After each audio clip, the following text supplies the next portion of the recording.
Hey guys, I am, as you can see, my hair is different. I had to get my hairdresser to come and take my extensions out, and because for some reason they were my microlinks. So for some reason they were saying they were showing up on the MRI, so I couldn't get my MRI done. I'm trying to get comfortable in this bed. Give me a second. So I hope everybody is doing well, and I just wanted to start off with my start back up with my story that I was telling. I'm trying to get this camera to light in, which is kind of weird. I don't know, but this light in the back is not helping, so I'll do it sideways. So I was talking about my journey at Encompass and how, they prepare you to leave. But, they prepare you to leave and to be able to try to function mostly in your wheelchair, but sometimes in the walker. Like, use the walker as much as possible. And I still haven't put that video up on here, but I will. So, when you leave there, it's like they have this bell, and I don't know if you've seen those like cancer videos, or if some people, you get to ring the bell. So the day that I got to ring the bell, your family's there. You all get T-shirts, and it's a very, very scary experience, but it's rewarding at the same time, and it's sad at the same time, because you're there so long, you make friends, and your friends leave, and you're kind of sad, and then when you leave, it's kind of bittersweet. You're happy, but you're sad. And so I got to ring the bell, and my mom and dad were there, and my husband was there too. So it was probably, I would say, yeah, definitely was bittersweet, because I was so scared that when I went home, I wouldn't be able to function in the capacity and the manner that I did before, which of course I'm not going to be. I could barely walk. I would slide my feet. I had gained so much weight. When I left the hospital, I was 226 pounds. I'm 5'5" and a half, so that's a lot of weight on me. So I'm waiting for them to come and get me for MRI, by the way. So if I have to cut this video short, then you guys know why. So when I get home, I still had to do physical therapy. I had a physical therapist that came. I had an occupational therapist that came.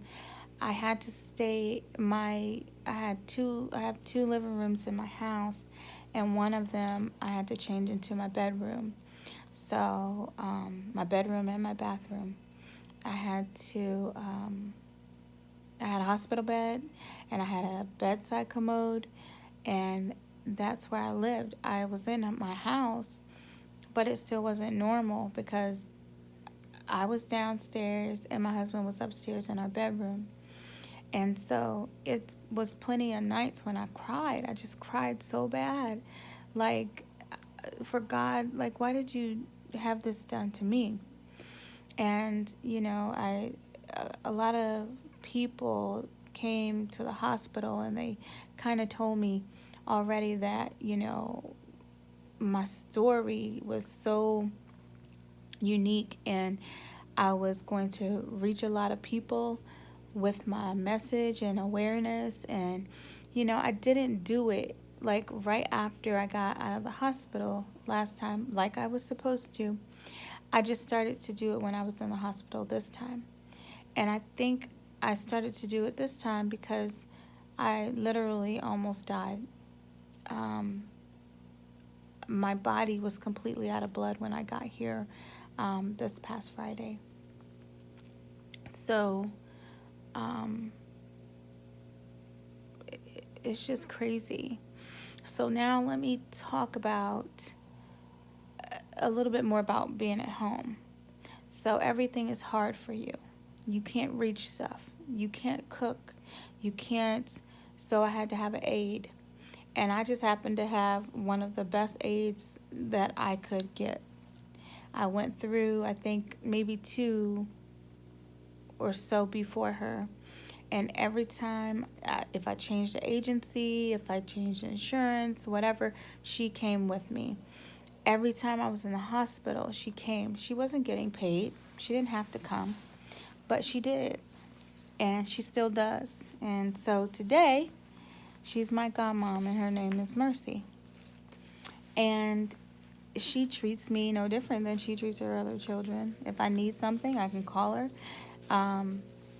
But she's always there. So, I had a trip already planned to Vegas, so I said I had a goal. And I said, I have to do this because I've already paid for this trip. My husband has never been, and we're going to go. So I told my physical therapist, I told my occupational therapist, I said, look, I have a goal that I need to meet. It's a personal goal. And I need to be ready to go on this trip. And she said, well, we'll try our best. So I fought. I fought hard. It hurt. It was painful. I had all these other medical conditions also that came from GBS. So I was taking, and still am taking, well, right now I'm taking 22 medications. Before I was taking 23, so they took away one. Actually, no, I'm sorry, they added another. No, they swapped it. So because now I'm in the hospital and my blood pressure is extremely low, so they're giving me medicine to make my blood pressure go higher. And when I got out of the hospital before, my blood pressure was extremely high, of course, probably because of the weight. So they gave me medicine to make it drop. Drop. So anyway, everything was hard. Bathing was hard. Getting dressed was hard. Cooking. So I had someone to help me with all of that. It would still be upsetting to me at night when I was alone and I had to deal with, being alone still, and deal with, I still just didn't, I had so many questions, and there was no one there really to educate me.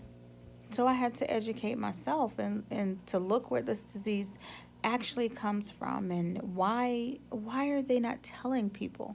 Why are they not making people aware that this even exists?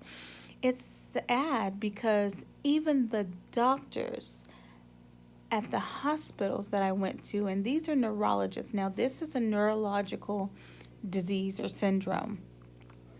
A neurologist should know what it is. If I tell a neurologist I have GBS and they're like, what? Then something's wrong. What is going on? Where is this disease coming from that they don't want to tell us about it? Or it's being misdiagnosed as MS. Or like they said, I have a lupus gene, so they coupled with fibromyalgia, that can cause paralyzation. If you take prednisone, that can cause paralyzation. They thought I got bit by a deer tick. They say that can cause paralyzation. And the testing. I'm going to go into the testing. One of the tests is a spinal tap. The spinal tap is the most, I would say, inhumane thing that I have ever witnessed or been a part of. I didn't witness it because I couldn't see them, but I could feel it. They do not give you any anesthesia. Why they don't, I don't know. But I'm going to try to find that out, because when you're on that table, they claim they're giving you topical anesthetic so that you can't feel the tube and the needles go into your spine. But you can't feel it go into your skin, but you definitely feel it going into your spine, and you feel it in your spine, and it hurts so bad. And I laid on the table and I was just crying and screaming and crying. I'm like, how can you? And just to think, there are children that had to go through the same thing to be diagnosed with this disease. Now, they don't have to do a spinal tap to diagnose you with with the disease, but it's the easier way for them. So that's what they do. And I could feel the spinal fluid coming up out of the whatever tube they had in my back. Like, they would suck some and then I guess probably get another syringe and suck some more, and I could feel it every time they would take the syringe or whatever off they were pulling it out with. It was coming up out of the tube, and I could feel it running down my back. And I cannot explain the pain that you feel when someone is digging in your spine. I can't. And that's one thing. I think that's the most grueling test that you have to take, or they want to do, because to diagnose you. So the other one is an MRI. So you go and get an MRI, and they have to look at your brain. So I was diagnosed by them doing the MRI, not by the spinal tap, because the spinal tap can be negative, and that doesn't mean you don't have it. So I got a MRI, and they saw in the MRI and the CAT scan that I had white spots on my brain, which they call white matter. And in my next video, I will go into the different types of things and what they mean. So pretty much it's white spots they see on your brain. So that's how I was diagnosed with it. And the neurologist that I had, when she came in, that's when she told me. And so I just want to, I'm here to make people aware of what to be cautious of, things to ask your doctor. I've seen children that were in Johns Hopkins Hospital with me die. I am a member of the GBS CIDP organization. CIDP is another form of GBS. It's pretty much what I had, the CIDP, because it's non-diagnosable. Like, not non-diagnosable, but they don't have a clue where it comes from or how you got it or what. GBS, and I will go into now how you can get it. The number one thing, and it's going to probably shock you, is the flu shot. Most people, majority of the people, I'm going to say 99.9% of the people get it from taking the flu shot.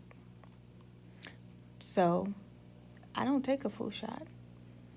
My kids are grown, but when they were younger, I never gave them a flu shot because I thought, I was like, well, if it's giving them the flu or putting the flu virus in their system, which it is a little bit of the flu virus in it, and that's just to help your body know, hey, this is what you need to fight off. But like I said, 99.9% of the people that have it got it from a flu shot. Some people get it from taking steroids, prednisone, can make you go paralyzed as well. And another way is if you have a virus, like I had a bad sinus infection, and then that developed into a terrible ear infection, and then it wouldn't go away. The sinus infection wouldn't go away, nor would the ear infection. And they couldn't figure out why. They were treating me, they were giving me medicine, they gave me steroids, they did this, they did that. Ow. IV is hurting a little bit, pinching. Anyway, so they couldn't figure out really what it was coming from. So,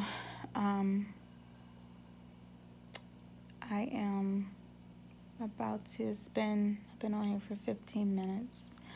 So, like I said, like and subscribe, share and comment below, and I will look at the questions and try to answer them as best as I can. Thank you so much for watching. I'll talk to you later. Bye.